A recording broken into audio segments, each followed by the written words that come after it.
तर बॅग तपासणीच्या मुद्द्यावरून भाजपा नेत्या चित्रा वाघ यांनी सुद्धा उद्धव ठाकरे यांच्यावर निशाणा साधलाय। बॅगा तपासणीचा तुमच्यासारखा कोणी कांगावा करत नाही, चित्रा वाघ यांनी ठाकरेंना सुनावलाय। देवेंद्र फडणवीस यांचीही बॅग तपासणीचा व्हिडिओ पाहण्याचा त्यांनी सल्लाही दिलाय।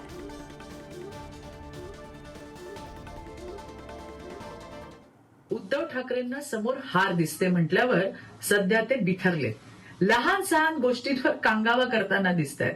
सध्या उबाठाचा निवडणूक आयोगाकडून तपासण्यात येणाऱ्या बॅगचा व्हिडिओ फिरतोय। अहो उद्धवजी, बॅगा काही फक्त तुमच्याच तपासल्या जात नाही, तर प्रत्येकाच्या बॅग तपासल्या जातात। मात्र प्रत्येक जण तुमच्यासारखा कांगावा करत नाही। आम्हाला तेवढा वेळ सुद्धा नाही। चला, तुम्हाला देवेंद्रजींचा व्हिडिओ पाहायचा होता ना, हा घ्या व्हिडिओ। 7 नोव्हेंबरचा व्हिडिओ आहे बरं, नाही तर परत कांगावा करत।